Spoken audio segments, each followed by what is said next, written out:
नमस्कार बच्चों, आप लोग जुड़ चुके होंगे लाइव स्ट्रीमिंग में। जो प्रीमियर वीडियो है, सब में आपका स्वागत है। देखिए बच्चों, एक बात मैं आपको बताता हूँ, ये बहुत दिनों के बाद ऐसा मौका मिला है कि आज 3 जनरेशन एक साथ एक ही प्लेटफॉर्म से हम उनसे बात कर रहे हैं, एक ही प्लेटफॉर्म पे। सबसे पहला वो जो अभी 10 पास आउट किए हैं और वो आने वाले हैं, ठीक है ना। स्वागत है आप सभी लोगों का, ठीक है, न्यूटन फिजिक्स के ऐप पे। अब दूसरे वो लोग हैं जो लोग अभी पढ़ रहे हैं और तीसरे वो लोग भी हैं जो पढ़ के पास आउट हो चुके हैं, ठीक है। तो खैर आप सभी लोगों को तीनों कैटेगरी का आपका स्वागत है। इसके लिए बहुत पैसा खर्च करके ऑर्गेनाइजेशन करना पड़ता है, तब लोग आते हैं, नभी आप आते हैं। यहाँ पे मौका मिला आप सबसे मिलने का, इंटरफेस होने का। तो खैर हम तीनों लोगों के लिए कुछ ना कुछ लाए, तीनों तरह के कैटेगरी के लोगों के लिए। तो सबसे पहले अपने नए वाले मेंबर का स्वागत कर लेते हैं, ठीक है ना। तो नए वाले मेंबर्स आप सभी लोगों का स्वागत है। आपके मन में ढेरों संभावनाएं होंगी, बहुत सारे क्वेश्चंस, क्या मतलब इतने क्वेश्चन जो मैं सोच नहीं सकता हूँ। कैसे मेरा लाइफ स्टाइल होगा, कैसे हम लोग कैरियर चूज करेंगे, आर्ट्स ले, कॉमर्स ले, साइंस ले, उसमें बायोलॉजी क्या लेना है, मैथ क्या लेना है, फिर साइंस ले लिए, फिर उस पर कंफ्यूजन, चालू कर दिए फिर कंफ्यूजन, पढ़ाई कर लिए फिर कंफ्यूजन, पढ़ना है कि नहीं पढ़ना है, फिर टीचर चुनने में कंफ्यूजन, ठीक है। बहुत ऐसी चीजें हैं। तो आज का जो सेशन है वो आपको सारी डाउट्स को क्लियर कर देंगे, जितने भी डाउट्स है सबको क्लियर कर देंगे, ठीक है। तो सब लोग जुड़ चुके होंगे आई होप। तो अब शेयर करना है, लाइक करना हो तो अपना देख लीजिए। हाँ, लेकिन सब्सक्राइब जरूर कर लीजिए, इसलिए क्योंकि जैसे ही कोई नया वीडियो जाएंगे आपसे उससे जुड़े रहेंगे, ठीक है। मैं टाइमिंग वोमिंग सब डिस्कस करूंगा। सबसे पहले हमारे पास कुछ बातें हैं आप सभी लोगों को, हाँ सबको धन्यवाद दिल से, ठीक है। तो अब हम करना क्या चाह रहे हैं, सबसे पहले 10th वाले बच्चों को लेकर के हम कुछ बात आए हैं, ठीक है ना। उस बात को जरा डिस्कस करते हैं। देखो बच्चों, आप लोग अभी पास करके आए हो, तो आपके पास एक सबसे बड़ी समस्या है कि सर हम आर्ट्स ले, कॉमर्स ले या साइंस ले, ठीक है। देखो मैं एक टीचर के नाते से नहीं बोल रहा हूँ, बस मैं एक जनरल आपको बोल रहा हूँ कि अगर आप मेरी मानोगे तो आपको साइंस लेना चाहिए।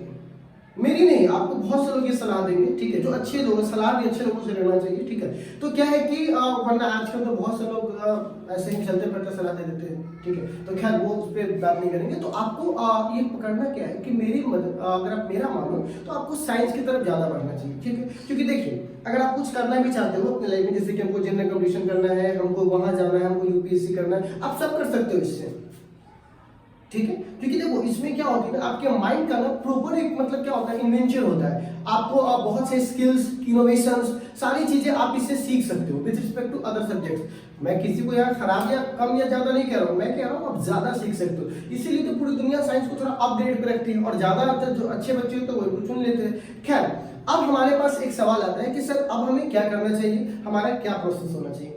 देखो बच्चों, जो भी लोग अगर साइंस लेने का सोच रहे हैं 10th वाले को, और बाकी सब लोग भी देखिए, ठीक है। तो हमारे पास जो साइंस है, ठीक है, साइंस, हाँ ये जो हमारे पास साइंस है, इसको जो 12th सेक्शन हम लोग को पढ़ने हैं अभी के हिसाब से, जो 12th है हमारा, ठीक है ना, 11th 12th आईएससी जिसको हम लोग कहते हैं, ठीक है। 12th इस तरह पहले 11, ठीक है ना, प्लस क्या है 12th, ठीक है। अभी मैं नई शिक्षा नीति की बात नहीं कर रहा, वो जब आएगा 23-24 में बहुत सारा भी काम है, ठीक है ना, उसमें बहुत सारा बात होगा, डिबेट होगा, उस पर बात नहीं करूंगा। तो जो साइंस है बच्चों, ठीक है, इसके 2 पोर्शन है आईएससी में पढ़ने के लिए, जिसको हम लोग बोली ऑलरेडी लिख ही चुके हैं। तो 2 सेक्शन है हमारे पास, ठीक है, जरा ध्यान से देखिएगा। इसके 2 कैटेगरीज है, एक को बोलते हैं बोर्ड लेवल, ठीक है, बोर्ड लेवल, दूसरे को बोलते हैं इंट्रेंस लेवल, इंट्रेंस लेवल, ठीक है। मैं सबको इसी करके समझाता हूँ। बहुत सारे बच्चे ये सोच रहे होंगे, सर आप तो पूरा इंग्लिश पढ़ाने वाले हैं, हमारी हिंदी, हमको हिंदी आती है, इंग्लिश कमजोर है, बिहार बोर्ड से पास किए, एमसीपीएससी से पास किए, कोई मैटर नहीं करता भाई। क्या आप इंग्लिश में पढ़ाएगा? इंग्लिश में तो इंग्लिश वाला पढ़ा ही नहीं पा रहा, वो तो हिंदी में पूरा इंग्लिश पढ़ा दे रहा है। तो हम तो अगर फिजिक्स वाले हैं, ठीक है ना, तब तो इंग्लिश पढ़ाते हैं, ठीक है। तो आपको इसमें कोई भी नहीं सोचना है, ज्यादा सोचिए मत, की ज्यादा सोचने चीजें और बिगड़ जाती है, ठीक है। आप पढ़ लोगे बचता गारंटी रखो, ठीक है। बाकी अगर आपको और डिटेल जानना है तो अपने सीनियर से पूछ लीजिए, आपको बता दें। क्या सीनियर लोग सही बोल रहे हैं कि नहीं, इंग्लिश में दिक्कत होता है ज्यादा? नहीं, देखो बोल रहे हैं, ठीक है। तो क्या है कि हम इस साइंस को 2 कैटेगरी में पढ़ रहे हैं, एक बोर्ड लेवल में, एक इंट्रांस लेवल में। हाँ, आप सभी लोगों का जवाब मिल रहा है आंसर, ठीक है। तो बोर्ड लेवल में, ठीक है ना, इसकी चर्चा हम लोग थोड़े समय के बाद करते हैं। पहले इंट्रांस में क्या क्या आता है। जो भी बच्चे साइंस का सोच रहे हैं, ठीक है ना, वो इंट्रांस के लिए सोचिए, किसके लिए सोचिए, एंट्रेंस के लिए। तो जरा देखिएगा एंट्रेंस के लिए, जरा देखिएगा तो ये जो एंट्रेंस है इसमें कुछ एग्जाम्स आते हैं बहुत इंपॉर्टेंट, जिसका आप नाम बराबर सुनते होंगे, आईआईटी, ठीक है ना, जेई, ठीक है ना। जुनून एक इंजीनियर, ये नहीं है, जेई मतलब ज्वाइंट एंट्रेंस एग्जामिनेशन, ठीक है ना। तो ज्वाइंट एंट्रेंस एग्जामिनेशन से आईआईटी का। उसके बाद आता है हमारे पास नीट। अगर आपको इंजीनियर बनना है ये आपके सामने है, अगर आपको डॉक्टर बनना है ये आपके सामने है, ठीक है। उसके बाद फिर आता है आईसीआर, इंडियन एग्रीकल्चर वाला जो आता है, ठीक है ना। और भी बहुत से वेरियस एग्जामिनेशंस हैं इसके, ठीक है, बहुत से बीसीईसी है, ठीक है, बहुत से वेरियस एग्जामिनेशन, पूरा एक प्लेटफॉर्म तैयार है, ठीक है। अब आपको ध्यान से मेरी बात को सुनना, एकदम ध्यान से, ठीक है। ये जो एग्जामिनेशन है IIT, JEE, NEET, doctor, engineers बनने का, पहले इसके मैं थोड़े से स्कोप्स के बारे में बात कर लूं, ठीक है। बहुत लोगों का ये कहना है कि सर साइंस में स्कोप नहीं है, ठीक है ना। अगर कुछ लोग कैसे कहते हैं इंजीनियर डॉक्टर बन के, ऐसा नहीं है भाई, मेरी पूरी बात को समझ, तुमको प्रैक्टिकल लेवल पे चीजें समझ में आएगी, ठीक है। अब प्रैक्टिकल लेवल पे चीजें क्या है, देखो जो तुम नीट पढ़ रहे हो, ठीक है, इस नीट पढ़ के डॉक्टर बनते हैं, आपको कोई भी एग्जाम्पल देने की कोई जरूरत नहीं है कि आज जो डॉक्टर्स लोग हैं, जितने लोग बायोलॉजी पढ़ के डॉक्टर की तैयारी करें, सबको सैल्यूट है, ठीक है ना। आप सभी लोगों को भविष्य में डॉक्टर बनना मतलब भगवान बनना है। आज आप देख सकते हो कि कोविड-19 की वजह से, कोरोना वायरस की वजह से अगर डॉक्टर्स ना हो तो क्या हालत होगी सबकी। तो आज जो डॉक्टर्स है वो बैकबोन है हमारे कंट्री के नीट का।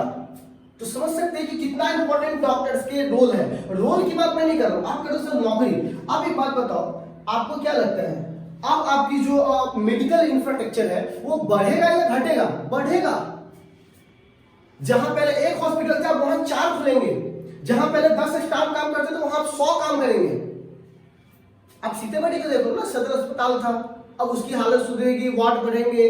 ऐसा नहीं कि यहाँ पे कोविड खत्म होगा बंद हो जाएगा, ये बढ़ते रहेंगे। इन्होंने तो खाली पोल खोली है, ठीक है।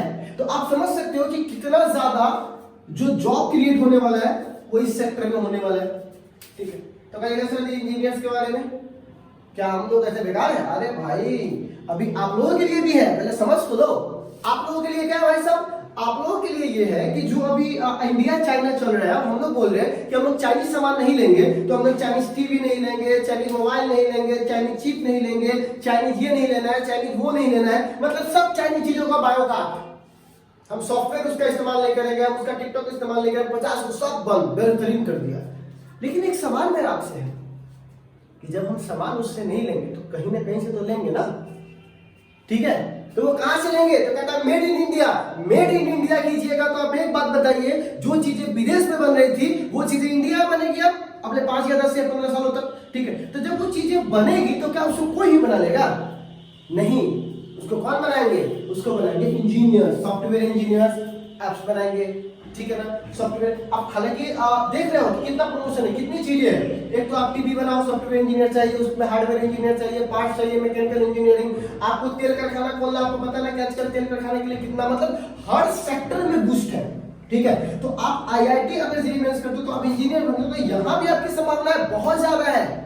नहीं काम निकम्मों के लिए, जो काम करने वाले तो दुनिया की गोल्डन माइंड है। अगर भाई साहब तुमने एक बार आईआईटी और मेडिकल कर लिया तो आपको इंडिया चुनेगी ही चुनेगी, अपने देश में रखना चाहेगी, क्योंकि आपको पता है ना जितने भी अमेरिका का नासा से लेकर अमेरिका का 30 से 40% तक खाली इंडियंस भरा हुआ है, ठीक है। तो आप इसकी चिंता मत करो, इसमें घुस गया आपके पास स्कोप की कमी नहीं है, बहुत बेहतरीन है, ठीक है ना। उसके बाद आईसीआर, इंडियन एग्रीकल्चर का क्या भैया स्कोप है? आप एक बात बताइए, इंडियन एग्रीकल्चर का स्कोप ये है कि भाई साहब आप जो अभी हमारा पता है ना कि जो हमारा भारत है वो कृषि प्रधान देश है। आपके गांव के घर घर में किसान होगा, है ना। तो जब किसान है तो किसान को जो खेती करने के लिए उसको उन्नत पद्धति चाहिए, उनको अच्छे इंफ्रास्ट्रक्चर चाहिए। तो कृषि मतलब कृषि के क्षेत्र में आप समझ सकते हो इंडिया कृषि प्रधान देश है, तो इस क्षेत्र को उन्नत बनाने के लिए हमें बहुत से इंजीनियर्स, उसके स्पेशलिस्ट चाहिए। तो आईसीआर मतलब इंडियन एग्रीकल्चर, इसमें भी आपका सेक्टर बूस्ट है, कहीं भी नीचे जाने वाला नहीं, क्योंकि ये तो सबसे मेन फैक्टर है, सबसे ज्यादा इंपॉर्टेंट फैक्टर यही है, क्योंकि ये देश का आर्थिक चलाता है, मतलब उस घर के यहाँ भोजन पहुंचाता है। तो इसको उन्नत करने के लिए ध्यान दिया जा रहा है। तो आपको यहाँ भी आप जॉब क्रिएशन बहुत अच्छा है। फिर आता है एनडीए, नेशनल डिफेंस एकेडमी, यहाँ भी बहुत अच्छा सेक्टर है आपके जॉब का। क्यों? क्योंकि आपको पता है साउथ चाइना सी में जो चाइना है उसका प्रभाव कितना बड़ा है। तो सबको समझ में आ रहा है कि जो इंडिया है उसका बहुत सा इलाका पानी से लगता है। आप देखे होंगे इंडिया का अगर मैप तो आपको पता है कि उसको रक्षा करने के लिए, उन चीजों को करने के लिए नेवी हो गया, आर्मी, बहुत कुछ चाहिए। तो एनडीए में भी आपके स्कोप क्या है, बहुत ज्यादा। मतलब अगर आप साइंस के दृष्टिकोण से देखो तो हर सेक्टर ऊपर जा रहा है। शेयर मार्केट नीचे ऊपर हो सकता है लेकिन ये सेक्टर हमेशा ऊपर जाएगा, याद रखिएगा। तो आपके पास बहुत संभावनाएं हैं। तो सर ये महंगा होगा,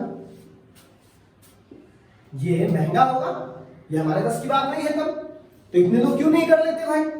तो जितने भी 12th वाले लोग होंगे वो इसका जवाब बेटर दे सकते हैं। भाई एक बात बताओ, 11th में बहुत लोग जोश में आते हैं आईआईटी वगैरह करने, ठीक है ना। अब एक बात बताओ, यहां तक नहीं पहुंच पाते, ठीक है ना। तुम खुद ही बताओ 12th में जो भी हो, ठीक है, और क्यों नहीं पहुंच पाते? क्या पढ़ाई बहुत भाष होता है? नहीं। कोई कारण बताओ तो, जरा बताओ तो क्या कारण है कि वो नहीं पढ़ पाते हैं, यहां तक नहीं पहुंच पाते? जी, रेगुलरिटी, इंटेंशन की कमी हो जाता है। वो रेगुलर नहीं पढ़ पाते हैं। अगर वो कितना भी भूत हो, अगर वो रेगुलर एक तरीके से पढ़ रहा है, भूत मतलब क्या, जितना भी, अगर आपके पास इच्छा शक्ति है, उन चीजों को आप संभाल रहे हो, तो एक लिमिट के बाद आपके अंदर वो कैपेसिटी साल भर के बाद अगर आप रेगुलर पढ़ रहे हो तो इस लेवल तक आ जाएगी। लेकिन 90% बच्चा बीच में ही क्या करता है, ड्रॉप कर लेता है। चालू तो सब करता है लेकिन खत्म इन तक नहीं पहुंच पाता और बीच में बोलता है कि दूर हमसे ना हो। और इसमें बहुत सारा सहयोग हमारे टीचर लोग भी करते हैं, ठीक है। मैं उस पर भी चर्चा करूंगा, हालांकि उस पर मैं थोड़ा सा बोर्ड पे जाऊंगा तब चर्चा करूंगा, अभी नहीं। तो अब सवाल है सर ये बहुत महंगा होगा? बिल्कुल महंगा नहीं है। अगर आप एक बार गवर्नमेंट में, ठीक है ना, अगर एक बार गवर्नमेंट आपका आईआईटी और जेईई नीट, अगर इसमें आप एक बार आपका एडमिशन हो गया, एक बार आप इसमें सिलेक्टेड हो गए, आप गवर्नमेंट आपको लोन देगी, ठीक है, और आप बिना 1 रुपया लिए, सिर्फ आपको फर्स्ट रजिस्ट्रेशन का पैसा देना होगा, उसके बाद वो भी आपको वापस कर देगी लोन के बाद, ठीक है। और आप बेहतरीन तरीके से इसको कर सकते हैं बिना 1 रुपया के। हाँ, प्राइवेट में जाओगे तो आप लाखों रुपए लगाओ ना। तो फिर प्राइवेट मतलब क्या कि आपने नहीं पढ़ा इसलिए आप प्राइवेट में जा रहे हो, पैसा वाले इसलिए जा रहे हो। लेकिन अगर आप पढ़ने वाले हो तो एक गरीब से गरीब घर का बच्चा भी यहां तक पहुंचता है, ठीक है ना। तो हमारा लक्ष्य यहां तक पहुंचकर गार्जियन को फ्रीडम में भेज देना है, न कि वो कि बउआ ठीक से नहीं पढ़े और जाकर के गोंदिया कॉलेज में फंस गए हुए हैं और 5 साल वहीं पे बर्तन मांज रहे हैं और बस जिनमें कमीशन के लिए भीड़ पे ही देखिए रेलवे का भीड़ चल रहा है, ये देखिए लटक लटक के लेकर सब जा रहा है, ठीक है ना। यही करना है तब आपको कीजिए। 2.5 करोड़ बच्चा फॉर्म भरता है ग्रुप डी का। अब समझ रहे हो, इतनी ऑस्ट्रेलिया की जनसंख्या ने इतना फॉर्म भर देता है इंडिया में। बताइए कौन सब लोग हैं जो यहाँ ठीक से नहीं पढ़े, जिसको डर लगता था कि आपने बहुत पढ़े कोटे जाइए लटकिए मरिए उसी में, ठीक है। और एक बार अगर आप इसको पढ़ लिए तो कितने बेनिफिट्स है, गार्जियन को पैसा नहीं रहेगा, आपका नाम हो जाएगा, अच्छे कॉलेज में एडमिशन मिलेंगे, अच्छे अच्छे जॉब्स होंगे, अच्छा अच्छा लाइफ स्टाइल होगा, गरीबी से सीधे कहाँ चले जाओगे, एकदम हाई लेवल में, ठीक है। एक आईएएस वगैरह, एक डॉक्टर इंजीनियर क्या होता है वो छोटे लेवल में रहता है, लेकिन जब उठने लगते हैं सीधे एकदम कहाँ तक उसका लेवल पहुंच जाता है, कहाँ उठना बैठना हो जाता है, ठीक है। और नहीं तो बस कितने बैंक पीओ, बैंक क्लर्क बने और चल रही है, ठीक है। तो अब आपका एक सवाल आता है कि सर ये बहुत महंगा नहीं है, बस इसमें करना क्या है, आपको एक स्ट्रेटजी प्लान करनी है, ठीक है ना। एक सही स्कोप चाहिए, एक सही गाइडेंस चाहिए और आपके लाइफ का एक सही मोटिवेशन चाहिए। उसके बाद आपसे सबसे आसान चीज है ये, सबसे आसान चीज है ये, ठीक है ना। फिर अब सवाल आता है कि सर ये आईआईटी जेईई मेंस अगर इतना ही सब क्यों नहीं कर लेते, इसकी चर्चा में थोड़ा समय के बाद कर लूं, पहले मैं बोर्ड पे आ जाता हूं, ठीक है।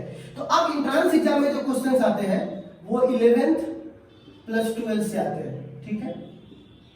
कुछ हद तक रेशियो ऊपर नीचे चला जाता है, लेकिन मेरा मानना है, ठीक है ना, कि 50% इसकी हिस्सेदारी है, 50% इसकी है। कुछ लोग 60, 45, 52, 48 ये सब करते हैं, कोई दिक्कत नहीं है। लेकिन हमारा मानना है कि जितना इसका भागीदारी उतना इसका भागीदारी है। आप मानो कि 50-50% हमको दोनों पढ़ना है, दोनों से क्वेश्चन आते हैं, ठीक है। अब सवाल है सर बोर्ड लेवल का, आप इंट्रांस की बात तो कर दी, लेकिन हमको बोर्ड के बारे में बताइए, क्योंकि हमको बोर्ड भी तो पास करना है, हमको दिखाना भी तो गांव मोहल्ले में सर्टिफिकेट लेकर के कि देखिए ये है, ठीक है। बिल्कुल आपको करना है, उसका ही मौका देंगे आप, ठीक है। बेटा जो बोर्ड लेवल है ना बाबू, ठीक है ना, वो बोर्ड लेवल के साथ एक बहुत बड़ी एडवांटेज क्या है कि वो 11 से क्वेश्चन नहीं पूछता। इसको एडवांटेज की है, डिसएडवांटेज की है, ठीक है। वो केवल 12 से क्वेश्चन पूछता है, ठीक है। और अभी मैं 11th वाले बच्चा को 12th के बारे में समझाना चालू करूंगा, ठीक है ना, तो वो बेवकूफी होगा। क्यों? क्योंकि अभी तुम 11th में हो कि 12th में हो? 12th में हो सर, अभी तो 11th में आने वाले हो, ठीक है, 12th वाला भी पकड़ लेना। तो 11th में आने वाले हो, तो जो 11th में बच्चे आने वाले हैं, पहले एक बात तो समझिए, वो 11th वाले अभी से 12th और बोर्ड की चिंता क्यों करेंगे? क्योंकि उससे तो 11th से पूछ ही नहीं रहा है, 11th से क्वेश्चन ही नहीं है, सारा क्वेश्चन किससे है? 12th से है। तो 12th की स्ट्रेटजी हम लोग 12th में बात करेंगे ना। तो सर हम 11th क्यों पढ़ रहे हैं, ये हमसे क्यों पूछ रहे हो? खुद से पूछो कि हम आपसे पूछते हैं कि आप 11th क्यों पढ़ रहे हैं। अगर आपको बूढ़े पास करना है तो आइए 12th में करवा देंगे हम लोग नॉलेज के लिए। अच्छा अच्छा, 11th का हुआ है ना, अधिकतर चैप्टर नॉर्मल का चैप्टर है, तो नॉलेज तो वहां हो जाएगा। डेफिनेशन पढ़ना है तो डेफिनेशन तो वहां भी जानते हैं, न्यूटन का first law, second law, third law, inertia, उसके बाद ग्रेविटेशन किसे कहते हैं, उसके बाद बहुत सारी चीजें, वर्क, पावर, एनर्जी, सब वहां पढ़ रहे हो। तो फिर यहाँ क्यों पढ़ रहे हो भाई?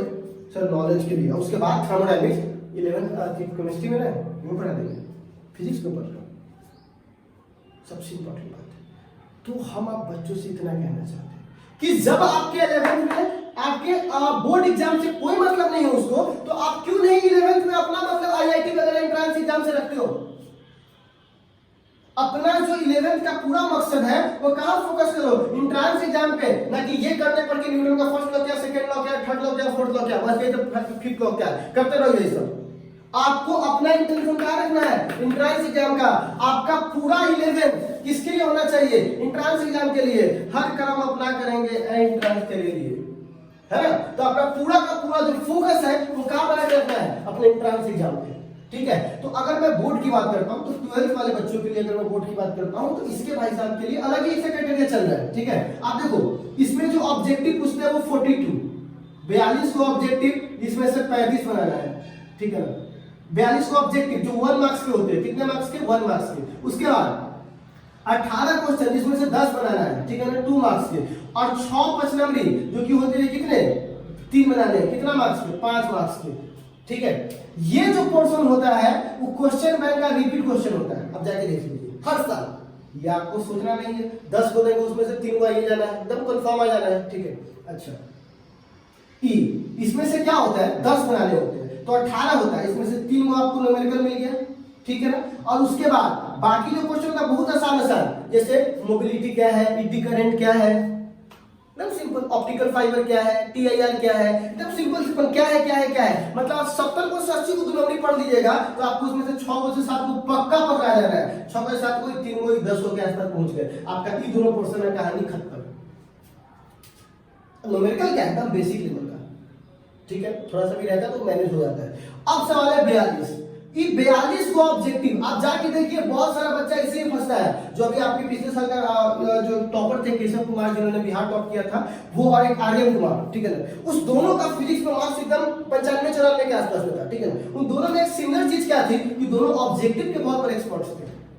मैंने बना दिया था पढ़ाते पढ़ाते। अभी अब देखिए 12th वाले को मिला परफेक्ट, बनाइए ऑब्जेक्टिव। अब ये ऑब्जेक्टिव जो उन्होंने बनाया तो वो ऑब्जेक्टिव नॉर्मल बोर्ड पढ़ के नहीं बनाया, बोर्ड की तो उसकी तैयारी नहीं थी। हम लोग उसकी तैयारी किसके लिए करवा रहे थे? एंट्रेंस के लिए। निकाला बिल्कुल 81% लाया था, लेकिन उसका मन है कि हम एडवांस के लिए निकाले, तो जाइए एडवांस के लिए पढ़िए, कोई दिक्कत नहीं, ठीक है ना। 81% लाए थे भाई साहब, ठीक है। तो कम नहीं होता 81%, सीतामढ़ी में था एक लेवल, ठीक है। तो क्या अब सवाल आया कि आईआईटी के लिए पढ़ रहे थे, एंट्रेंस के लिए पढ़ रहे थे, तो जो एंट्रेंस के लिए पढ़ाई चल रही थी, ठीक है ना, उसके साथ क्या हुआ कि ऐसे बहुत से लोग थे, राजू था, वो था, मदन थे, बहुत से लोग अच्छे कर रहे थे, ठीक है ना। आप सब लोग जुड़े भी होंगे, राजू भाई, ठीक है। तो क्या बताइए कि जो एंट्रेंस के लिए पढ़ रहे थे, ठीक है ना, तो उनके लिए बोर्ड का ऑब्जेक्टिव आसान हो गया, ठीक है। दूसरी बात, वो ये 3 क्वेश्चन ही बना सकता है, तो आप एक बहुत बड़े पोर्शन को तो यहाँ आप एंट्रेंस की मदद से लपेट लिए हो, ठीक है। तो आपकी अपनी पूरी तैयारी किसकी तरफ करके रखनी चाहिए? एंट्रेंस की तरफ।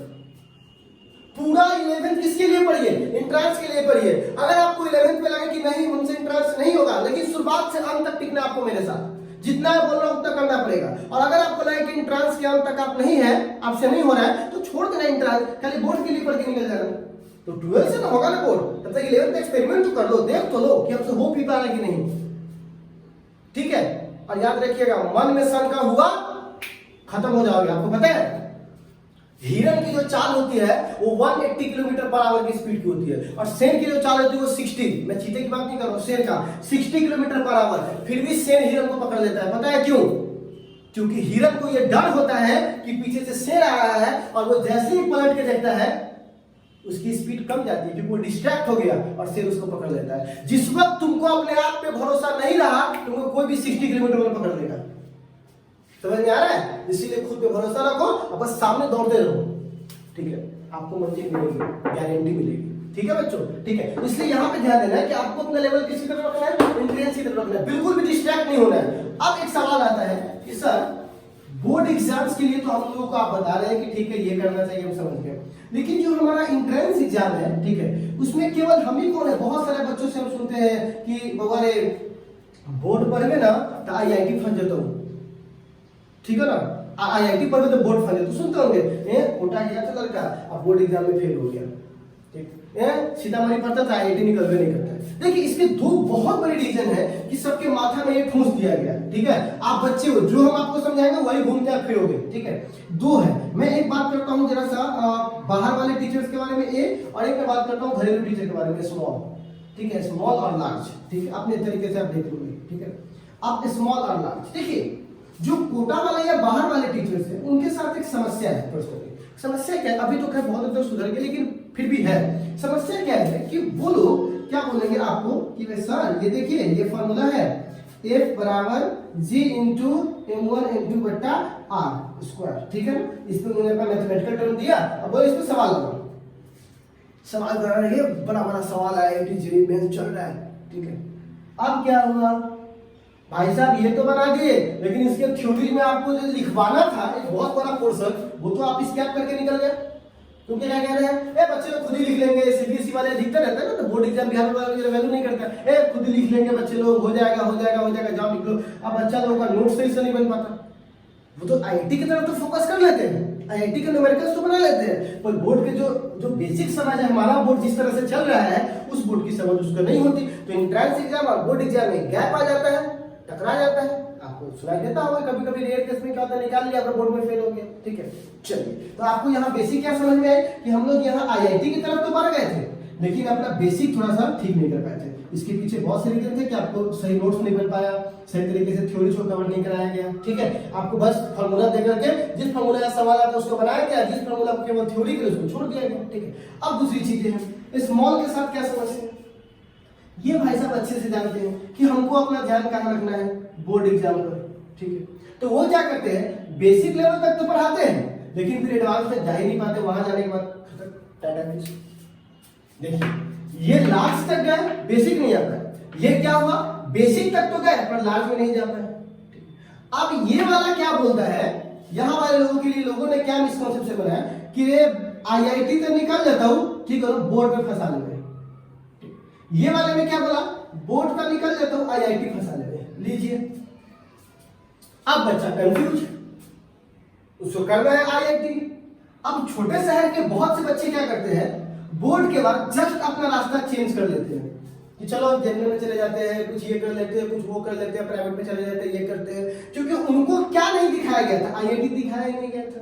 क्यों नहीं दिखाया गया था, क्योंकि अगर ये IIT आपको दिखाया गया होता, ठीक है, तो फिर आप सर से IIT खोजोगे कि सर आपको IIT पढ़ाइए, तो फिर सर तो हालत खराब हो जाएगा ना, यहाँ पर आपको दिक्कत आ जाएगी, तो ठीक है? और यहाँ खोजोगे तो यहाँ दिक्कत आ जाएगी, क्योंकि यहाँ तो इतना बड़ा लाखों रुपए आप बोल ही नहीं सकते वहाँ, ठीक है? तो खैर अब सवाल है कि इन दोनों में क्या होगा कि आप बच्चों ने इधर जो छोटे शहर के स्मॉल तरफ के लोग हैं, इन लोगों ने क्या किया, 90% से ज्यादा बच्चा अपने साइंस के स्ट्रीम को छोड़ करके किसी और में चला जाता है, और जो कुछ बच्चा है वो गलती से टारगेट करने चला जाता है। 10% बच्चा टारगेट करने निकल गया कि 12th पढ़ ले और अगर बाद होते, ठीक है? यहाँ वाले का तो खैर कोई बात ही नहीं, यहाँ तो अपना चलते रहते हैं, बड़ा सुना। हम इनकी बात कर रहे हैं, 90% बच्चा किसी और सेक्टर में निकल गया, 10% बच्चा IIT करने चला गया, लेकिन इसमें नहीं होती है बहुत का सिलेक्शन। अब यहाँ पे समस्या है, आप तो यहाँ फंस गए, आप दोनों में एग्री करते हो कि नहीं करते हो, यहाँ फंस गए दोनों में। अब लोगों के अंदर क्या मिसकंसेप्शन आ गया कि सुनना, पहले बोर्ड पास कर ले तब जाके एंट्रेंस एग्जाम की तैयारी करिए, ठीक है? ये मिसकंसेप्शन आया। बच्चों का दिमाग है नहीं, उसको तो थोड़ा सा दिमाग है, उसको जो समझाया गया बस वही पकड़ लिया। अब यहाँ पर एक बहुत बड़ा समस्या क्या है बच्चों, जो आप मेरी बात को समझिएगा ध्यान से, ये जो मिसकंसेप्शन फैला है वो आप समझ रहे हो कहां से फैला है? अगर ऐसा कोई भी चीज इस दुनिया में एग्जिस्ट करता तो आईआईटी आपको सीधा बोलता कि बउआ तू बोर्ड पढ़ ला, ठीक है ना, अगला साल आईआईटी एग्जाम दीजिएगा। नीट एग्जाम बोलता बउआ बोर्ड पढ़ ला, बोर्ड पास कर ला, एक साल और पढ़ के तब नीट की एग्जाम दिया। ऐसा कुछ नहीं कहता है। तो क्या नीट और आईआईटी का जो प्रोस्पेक्टस है, क्या वो पागल जैसा कर रहा है? जिस एग्जाम को निकालना उस एग्जाम के माइंडसेट को समझिए। वो तुरंत बोर्ड एग्जाम के बाद क्यों एग्जाम लेता है? क्योंकि वो जानता है, आप इस बात को पकड़ लीजिए, 60% से ज्यादा जो बच्चे एंट्रेंस एग्जाम निकालते हैं वो बोर्ड अपेयरिंग होते हैं। मतलब तुरंत अभी 12th का एग्जाम दिया और तुरंत वो निकाल देता। 60% ज्यादा बच्चे, तो 70 के आसपास का रेशियो, लेकिन मैं 60 को लेकर चल रहा हूँ, अभी डेटा भी नया वाला नहीं है, ठीक है। तो 60% के आसपास के बच्चे वैसे बच्चे हैं जो तुरंत बोर्ड पास करते हैं, तुरंत आईआईटी निकाल देते हैं। ऐसे बच्चे हैं, गैप वाले बच्चे नहीं है। गैप वाले बच्चे क्या, आप बोलेगा सर ये सवाल पढ़ेगा जरा दिमाग आएगा, तुम और बेवकूफ हो जाओगे। अगर तुम बोर्ड के बाद एक साल और पढ़ रहे हो तो तुमसे बड़ा बेवकूफ और कोई नहीं है। क्यों ऐसा कह रहे हैं सर? इसलिए मैं बोल रहा हूं क्योंकि एक बात बताओ, मैंने तुमको पढ़ा दिया, F बराबर एक फॉर्मूला होता है G इंटू M1 M2 बट्टा R स्क्वायर। मैंने ये फॉर्मूला पढ़ा है। इसको पढ़ाने में हमको पूरा 3 से 4 क्लास लगा होगा खाली इस फॉर्मूला को डिराइव करने में। न्यूटन लॉ ऑफ मोशन क्या है, फिर न्यूटन का ग्रेविटी क्या है, फिर G क्या है, M1 क्या है, M2 क्या है, पूरा पढ़ा रहे हैं फाउंडेशन कोर्स में, सब कुछ पढ़ लिए। इसको पढ़ने के बाद क्या करना था, 3-4 वो बेसिक क्वेश्चन जो बच्चा वाला M का मान R का मान दिए, बच्चा ताली बजा दिए, हो गया। और दूसरा क्वेश्चन एंट्रेंस लेवल का होता है बच्चा, ठीक है। अब क्या होता है, लोग यार एंट्रेंस ये क्वेश्चन तो कर लेते हैं, लेकिन एंट्रेंस वाला क्वेश्चन कहते हैं बाद में करो। तो तुम जब बाद में करने जाते हो तो फिर ये सब चीज तुमको पढ़ना पड़ेगा टारगेट में, और बड़ी स्पीड पढ़ना पड़ेगा, तो कॉन्सेप्ट का तो हो गया धज्जी तुम्हारा। और तुम्हारा जो 60% टाइम है वो फिर से ये खा गया, और फिर 40% टाइम मिला केवल इसके लिए, तो तुम्हारे पास टाइम मिला था? तुम तो और प्रेशर में अपनी जिंदगी जी रहे, बताइए, तो आप और बेवकूफ बन गए। वही चीज दोबारा बैठ के पढ़ रहे हो और प्रैक्टिकल में कोई चीज नहीं, बिल्कुल नहीं कीजिए ऐसा। 1% भी सोचते हैं तो अपेयरिंग वाले में जाइए, कुछ ना कुछ तो कॉन्सेप्ट रहा हो कि सब अपेयरिंग में जाता है। ये गलत कॉन्सेप्ट है आपका, ये काम नहीं करेगा। जितना समय आप यहाँ दिए हो, आधा घंटा, 1 घंटा, 1 दिन, 2 दिन रुक करके ये 3-4 को 10 को सवाल है एंट्रेंस लेवल का, काहे नहीं इसको खसका लेते हो भाई कि आपको टारगेट नहीं पढ़ना पड़ेगा लाख रुपए दे करके? काहे नहीं समझते हो तुम लोग? टारगेट पढ़ेंगे। अब हाँ कहेंगे यहाँ फाउंडेशन से निकालना, फाउंडेशन से निकालो। अब क्या हुआ, आप इसको पढ़ लीजिएगा, फिर बोलिएगा टारगेट कौन करता है, तो इतना टारगेट चल रहा है बेवकूफ करता है।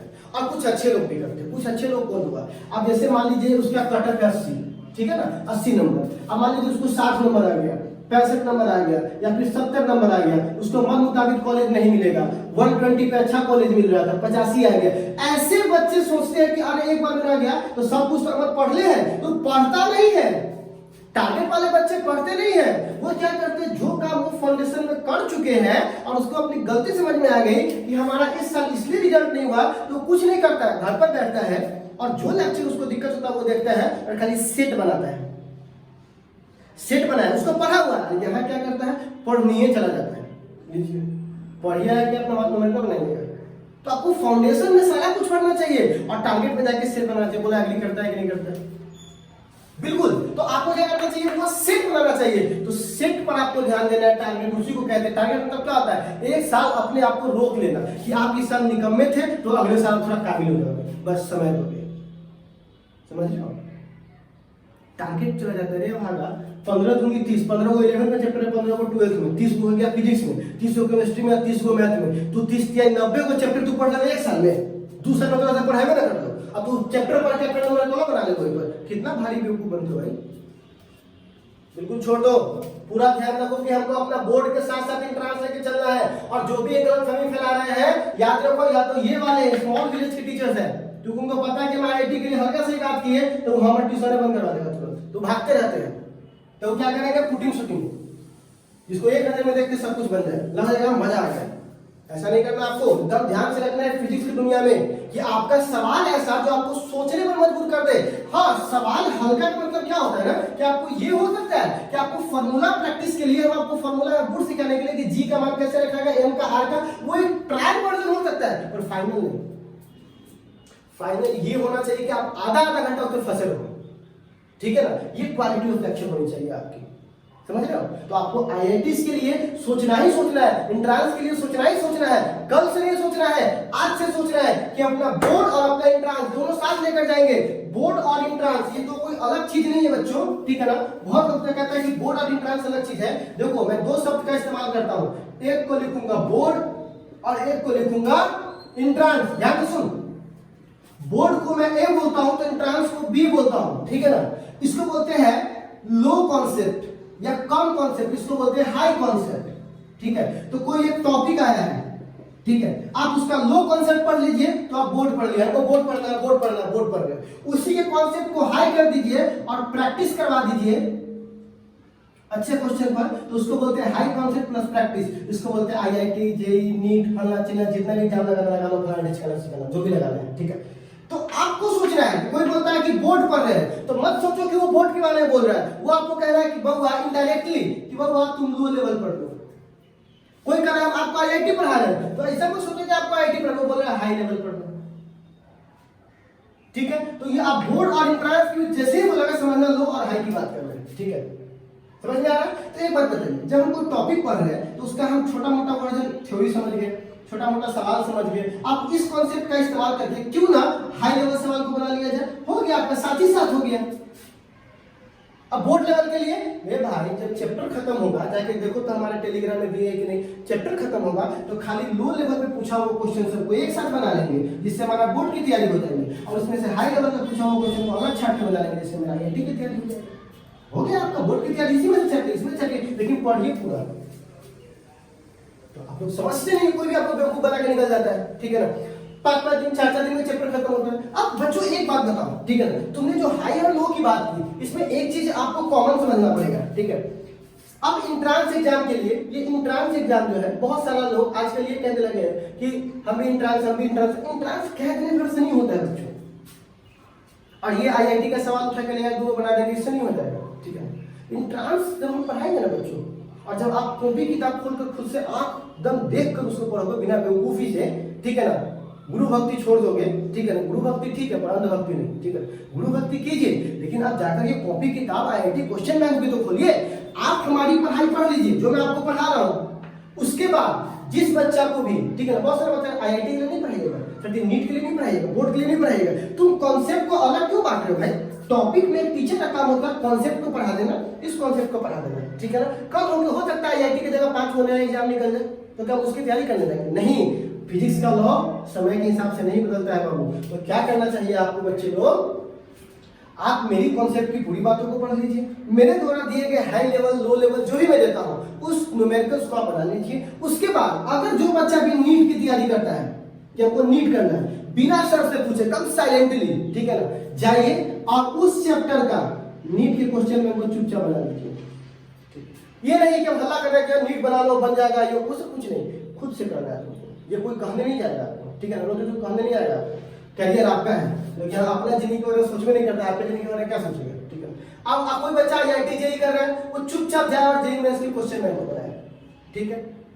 अब आप बनाते क्रम में देखिएगा 60 से 70% क्वेश्चन आपसे सॉल्व हो जाते हैं, तो समझिएगा आपको प्रैक्टिस की जरूरत है, प्रैक्टिस हो रही है। अगर आपसे कुछ नहीं हो रहा है, देखिए दोनों में हल्का का क्वेश्चन होता है, बच्चा वाला क्वेश्चन सब में होता है, इसमें भी, लेकिन वो 20 से 30%। अगर आपका रेशियो 60% से ऊपर बन रहा है, आपसे खुद से सवाल चैप्टर पढ़ने के बाद, समझिए आप सही ट्यूशन में, और अगर नहीं बन रहा है तो समझिए डीलिंग में चल जाए। तो आपको क्या करना है, अगर आपको लग रहा है कि चीजें हो रही है हमसे, हमें कैलकुलेशन में दिक्कत हो रहा है, अपने सर से संपर्क कीजिए और उसको आप और हाई इंग्रेडिएंट्स कीजिए, ठीक है, और आंखें को खुला रखिए, समझ रहे ना कि हमको क्या करना है। अब इसके बाद बच्चों जो हमने आईआईटी पढ़ा, नई जेईई में जो भी मैंने बता दिया, तो 60 से 70% क्वेश्चन आपसे बनने चाहिए। तो सर ये तो आपने बता दिया, अब हमको पढ़ाने वाले क्या है। तो देखो बच्चों, इससे पिछले साल के पिछले साल, ठीक है ना, बहुत फनी स्टोरी है, 2-3 साल पहले, 2 साल पहले, ये 16 वाला बैच और 17 वाला, उसमें जब मैंने 10 दिन बेसिक मैथमेटिक्स पढ़ाया ना, ठीक है ना, तो पता है बच्चे लोग क्या बोले कि ये बेसिक मैथमेटिक्स पढ़ाने हमारी पढ़े ही अथी क्या बोलते उसको चैप्टर पढ़ाने बेसिक मैथमेटिक्स निकल गया। उस बेवकूफ को कौन समझाने जाए कि जो ये बोर्ड लेवल वाले लोग हैं, ठीक है ना, उन लोगों ने हल्ला फैला दिया कि बस चैप्टर खत्म कर, पहला बार खत्म होगा तो दूसरा तो चौथा तो पांचवा तो दूसरे में हो। अरे भाई तुम जब low level plus high level पढ़ोगे तो बच्चों आपको टाइम लगेगा कि नहीं लगेगा, सही बताना। बिल्कुल लगेगा टाइम। तो टाइम लगेगा तो आप अपने सर के इन्फ्लुएंस में खड़ा होंगे या आपको विरोध करें, सर जी फलना के 5वां खत्म हो गया, हमारे दूसरे खत्म हुआ, तो भाई साहब तुम्हारा दूसरा दोनों के साथ खत्म हुआ है, कॉपी क्या नहीं मिला लेते हो? और जिनका खत्म हुआ कितने साथ, ये लोग खत्म करना होगा तो 5 चैप्टर 2 दिन में खत्म होगा, लेकिन ये दोनों पढ़ रहे हो, आप दोनों को लेके चल रहे हो, अपन जहिया खत्म होगा तो यह पूरा खत्म होगा, किसी का ही खत्म होने के बाद फिर टारगेट पर बात ही खत्म होगा, तो आपको ये पकड़ना पड़ेगा बात को। समय लगेगा, समय भाई पढ़ोगे तो समय लगेगा ही, टाइम मिलेगा, हम दोनों को यात्रा में पढ़ेंगे, 1 घंटा और समय लेंगे, 2 घंटा और समय लेंगे, दोनों का मिशन पे है ना हम लोग, हम भी मिशन पे तो आप भी मिशन पे, दोनों को सपोर्ट करके आगे तो बढ़ेंगे, दूसरे के विरोध में चले जाएंगे, सपोर्ट में जाएंगे कि हाँ वो बोलिए क्या दीजिए, हाँ सर इसको पढ़ा दीजिए, हाँ सर उसको पढ़ा दीजिए, हमको भी मजा आएगा, ठीक है। तो आपको सपोर्टिंग में रहना है, ठीक है। तो आप सवाल आता है कि सर ये जो लो और हाई की बात आपने करके सर आप हम तैयारी कैसे करें, तो हमने क्या बोला वो छोड़ दिए, लेकिन घाटा किसको होगा, उसको होगा, सबसे पहले 10 दिन किसी को भी बेसिक मैथमेटिक्स पढ़ना चाहिए, क्योंकि फिजिक्स का बैकबोन है। मैथ सुन के भाग क्या करना, अरे भाई ऐसा नहीं है, मैथ हम पढ़ाएंगे, टेंशन मत ले, जितना हम पढ़ाएंगे उतना तेरे को सारा समझा देंगे, ठीक है। आप कहिएगा सर मैथ हम मैथ वाले सर से नहीं पढ़ लेंगे, बिल्कुल पढ़ सकते हैं, लेकिन जो हम पढ़ाएंगे ना बच्चों उसका रिलेशन फिजिक्स में लेके चलेंगे कि स्पीड का फॉर्मूला होता है ना dx बट्टा dt, तो dx बट्टा dt का जो डिफरेंशिएशन करते हो उस डिफरेंशिएशन का अपने फिजिक्स में कैसे रिलेशन और कब लगाना चाहिए। बहुत सारे बच्चों को पता नहीं है कि डिफरेंशिएशन कब लगाएंगे, इंटीग्रेशन कब लगाएंगे, सबसे बड़ी समस्या है, ये नहीं होना चाहिए। तो अब हम क्या बोल रहे थे, फिजिक्स के एक ब्रिज को मैथ के साथ बांधेंगे और उस ब्रिज को सीधा करेंगे, इसको बोलते हैं applied physics, applied mathematics for physics. किसी ने कहा था विलियम चर्चिल से कि अगर कोई मुझे 6 घंटे किसी पेड़ को काटने के लिए दे तो मैं 4 घंटे अपने कुल्हाड़ी को पहले पिजाऊंगा, मतलब उसको धार को तेज करूंगा और फिर उसको काटूंगा। तो सबसे अगर आप फिजिक्स पढ़ने निकले हो तो पहले 10 दिन शांति से बैठकर खुद को अपने आप को समर्पित करके 11th हो चाहे 12th हो सभी लोग बेसिक मैथमेटिक्स को पढ़िए। क्यों? अप्लाइड फिजिक्स वाले मैथमेटिक्स को। क्यों? क्योंकि बिना इसके आप कैसे डेरिवेशन करोगे भाई, पूरा का पूरा थ्योरी डेरिवेशन है, सभी लोगों को पढ़ना चाहिए। साइन a प्लस बी का फॉर्मूला अगर आपको नहीं आएगा फिजिक्स में इस्तेमाल करने, डिफरेंशिएशन का फॉर्मूला नहीं आएगा, लॉग नहीं आएगा, तो कैसे काम चलेगा? फिर आप तो बैठ जाओगे लेकर के, फिर बोलोगे हमसे न्यूमेरिकल नहीं बनता। भाई तुम्हारे पास कॉन्सेप्ट नहीं तो बनेगा क्या? टीचर आपको तैयार नहीं किया, उनको तो चाहिए रहते कि आप न्यूमेरिकल बना घुसो ताकि हम बच जाए, ठीक है। तो आपको तैयार उसके वाला करना पड़ेगा और अपने आप को समर्पित करना पड़ेगा। अगर आप यही करने आओगे, सर जी फल्ला के 2 हो गया आपका 1 है, फल्ला के 4 हो गया आपका 1 है, तो भाई साहब यहाँ कॉन्सेप्ट की प्रॉब्लम है। कैसे 15 दिन में 10 दिन में कोई चैप्टर पूरा सकता है? अब एक बात बताइए, क्या खाली डिफरेंशिएशन या इंटीग्रेशन पढ़ा देने से हो गया आपका बेसिक मैथमेटिक्स क्लियर? इधर पूजा में बीज वाला काम नहीं होता कि बीज कर दियो हो गया। आपको ग्राफ पढ़ना है भाई, बेसिक मैथमेटिक्स में ग्राफ पढ़ना है, साइन का, कॉस का, लॉग पढ़ना है, बहुत सारी चीजें आपको ज्योमेट्री वगैरह ये सब पढ़ना है। तो बिना उसके आप कैसे समझ जाओगे? और जो आप साइंस में जो क्वेश्चन पूछते हैं, उस जो आप एग्जाम्स वगैरह में, आईआईटी वगैरह में, वो इंटरमिक्स क्वेश्चन पूछते हैं, एक कांसेप्ट का इस्तेमाल दूसरे कांसेप्ट में। और बेवकूफ नहीं बनिएगा, ये नहीं कि आईआईटी का बुक लेके हम चले आए और एक वो मतलब हल्का वाला सवाल बना दिया, आईआईटी 2019 देखिए आओ, लेकिन बोला हाँ ये आईआईटी है, ऐसा आईआईटी नहीं होता। जो हल्का क्वेश्चन सब में पूछता है, आईआईटी मतलब जाइए पूरा सवाल को पहले पढ़ लीजिए तब आईआईटी का क्वेश्चन बना करिए। और आईआईटी का क्वेश्चन बना के सिर्फ आप चेक करते हैं, इंश्योर करते हो कि हमारे तैयारी के लेवल तक पहुंचे, उससे आप निकाल नहीं लेते, ठीक है? क्या एग्री करते हो? बिल्कुल करते होंगे। तो खैर ये बातों को मैंने आपको बताया। तो हमारी जो नेक्स्ट क्लासेज है, ठीक है ना, जो जिसमें हम लोग आज पढ़ने वाले हैं, मतलब लास्ट क्लास में, उसमें पढ़ेंगे अप्लाइड मैथमेटिक्स। हम लोग क्या पढ़ने वाले हैं बुआ? अप्लाइड मैथमेटिक्स, ठीक है ना, फॉर फिजिक्स, ठीक है ना वो, applied mathematics for physics, applied mathematics for physics. उसके बाद कल हम लोग 2 चीजें पढ़ेंगे, अप्लाइड मैथमेटिक्स फॉर फिजिक्स और प्लस सिलेबस। सबसे पहले 5 मिनट में 10 मिनट में सिलेबस खत्म कर लेंगे, उसके बाद अप्लाइड मैथमेटिक्स पढ़ाएंगे। अप्लाइड मैथमेटिक्स में बहुत सारा चीज पढ़ना है, जैसे algebra, geometry, trigonometry, logarithm, calculus, उसमें डिफरेंशिएशन, इंटीग्रेशन है एक पोर्शन, तो कल इसमें हम डिटेल बात करेंगे, ठीक है। तो आई होप आपको ये समझ में आया होगा। लेकिन एक बहुत बड़ा सेक्टर है कि अपने 12th की तैयारी कैसे करें, आईआईटी की तैयारी कैसे करें, कौन से कॉलेज में कितना सीट है, ये एक दिन की बात नहीं है, इसके लिए कम से कम 25 से 30 लेक्चर चलाने होंगे। तो खैर मैं आपको टेंशन मत लीजिए, शाम को रात को 5-5 मिनट वीडियोज, ठीक है ना, आपके कैरियर गाइडेंस से संबंधित वीडियोज आएंगे, तो मैं आपको बता दूंगा। पहले आप सभी लोग इससे जुड़े रहिएगा। तो कल सिलेबस और अप्लाइड मैथमेटिक्स चालू होगा, तो जितने भी लोग हैं एकदम पेशेंस के साथ जुड़े रहिए। मैं गारंटी देता हूँ 12th वाले को ये चीज पूरा फिजिक्स में काम आएगा, डेरिवेशन के डेरिवेशन करने जाएंगे तब किसका, जब एसी करंट का, जब जाएंगे इसका वेव ऑप्टिक्स में, तो ये आपको डेरिवेशन बड़ा काम आएगा। तो आप लोगों के लिए भी चीजें हैं और 11th वाले के लिए चीजें हैं, ताकि आप लोग क्या कर सको, आगे इनहेंस कर सको। क्या 12th वाले बताइए 11th तक काम पड़ता है कि नहीं पड़ता है? 11th पढ़ना चाहिए कि नहीं पढ़ना चाहिए अप्लाइड मैथमेटिक्स को? ठीक है, बिल्कुल पढ़ना चाहिए। तो बच्चों आप लोग बात को समझ चुके होंगे। तो कल जब हम लोग आएंगे तो सिलेबस और अप्लाइड मैथमेटिक्स में जाएंगे वो हम लोग पढ़ेंगे। तो आज तो हम लोगों ने इतना ही आपसे बात किया। कल जब हम लोग आएंगे तो और बेहतरीन तरीके से बात करेंगे कि अप्लाइड मैथमेटिक्स का पढ़ाई नहीं करेंगे तो ये सब तो क्या था, ये समझाना था। पढ़ाई तो कल से चेक होगा ना, ठीक है। तो आप किसी प्लेटफॉर्म से जुड़े हुए फर्क नहीं पड़ता है, आप इस प्लेटफॉर्म को मिस करोगे अगर आपने एक बार 10 क्लास कर दिया, ठीक है ना। हाँ, अगर लो लेवल पढ़ना आपको भी जल्दी समझ में आ जाए, ठीक है ना। और इसको भी तो कॉन्सेप्ट आना चाहिए। मैं फिर से बोलता हूँ, कॉन्सेप्ट रटवाना नहीं है। किसी ने बोल दिया कि सूरज पश्चिम से उगता है पूरब में डूबता है, रट रहा है सूरज पश्चिम से उगता है पूरब में डूबता है, पश्चिम से पश्चिम, पश्चिम पूरब, पूरब पश्चिम, पश्चिम पूरब, दूसरा डंडा मारे सबको याद हो गया। कॉन्सेप्ट कहाँ है, बुद्धि कहाँ है? वो तो बेवकूफ बने हो। कैसे बेवकूफ बन गया? सूरज नहीं तो उगता नहीं तो डूबता है, बल्कि सूरज कुछ नहीं करता है, पृथ्वी अपने अक्ष पे नचती है। ये हुआ कॉन्सेप्ट। इसमें समय चाहिए, इमेजिनेशन चाहिए। अच्छा कैसे नचता होगा? अच्छा तो सूरज स्टेबल होगा, उसका लाइट आता होगा, इसमें इमेजिनेशन चाहिए, इसमें दिमाग पे लोड पड़ेगा। लेकिन उसमें क्या था, पूरा उगता है पश्चिम, पश्चिम पूरब, यही करता रहेगा। उसको हो गया ना, याद करवा दी ना, बोले चलो सुना देंगे आपको, फिर चला आराम से चला अपना कहानी। लेकिन हम क्या बोल रहे हैं, कॉन्सेप्ट में और रटना में दोनों में थोड़ा अंतर है। उस अंतर को समझिए, रटना नहीं है, पूरा समझना है। तो पूरी कहानी हम लोग कल से वापस चालू करेंगे। तो आप जितने भी लोग जुड़े हैं आपका दिल से धन्यवाद। फिर मिलते हैं कल, आज के लिए बस इतना ही, धन्यवाद।